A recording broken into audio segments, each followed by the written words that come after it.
What's the difference between chicken karaage, shrimp and lobster tempura, and HDMI cables? Seriously? One is food, the other one is a cable. But I have this obsession with HDMI cable, and I'm curious to test them, especially when they are active HDMI cables. Why? Because active HDMI cables will eventually fail.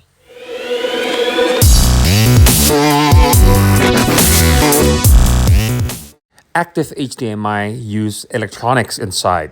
So just like any electronics anywhere in the world, it's eventually going to fail. Changing a receiver, that's easy. Changing a projector, that's easy. Changing cables that you already buried inside your ceiling or inside your wall, not as much.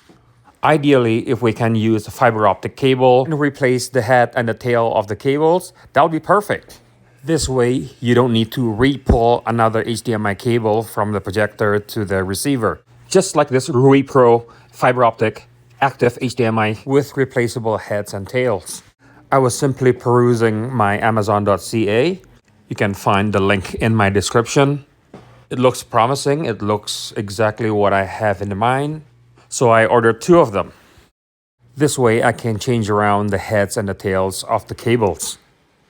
You know, to make sure that it actually works as designed and as promised. So here it is, the instruction manual. There's nothing to it actually. You just plug in one end of the fiber optic cable to one of the HDMI head and the other one to the other HDMI head. It is really that easy. I mean, you really don't need to be a rocket scientist in order to do this, but you know, it's always helped if you are a rocket scientist. And of course, because it's an active cable, you will need power from a USB ports, both on the incoming and the outgoing side. So here it is, the optical cable itself, with the jacket itself is made of rubberized plastic material. This way it makes the optical cable to be less prone to breaking, especially when you're pulling the cable during the initial wire pull. And here they are, the plug for input and output with the respective micro USB to power both the HDMI input and HDMI out connector. Here's the close-up of the head, and here it is, the close-up of the fiber optic. And this is how you assemble them. Take the head to the cable, plug it in, done. Dun dun dun. Oh yeah, and just like I said earlier, you have to plug in the USB-A to micro USB connector into each HDMI head. The only thing I don't like about this cable is how the micro USB are connected to the heads. They look flimsy, they feel flimsy. For the test, I use JVC RS3200 or NZ800 and BenQ W5800. Both of them are laser projectors. Also, both of them are connected to my Pioneer VSX LX805. As for picture quality, it's garbage in and garbage out.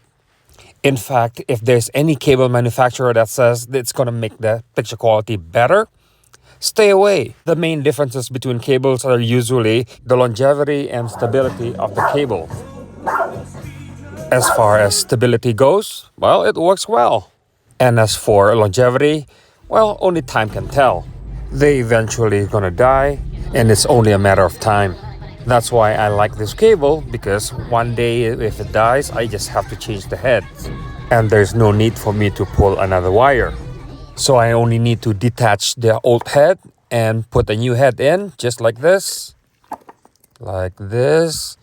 Like this.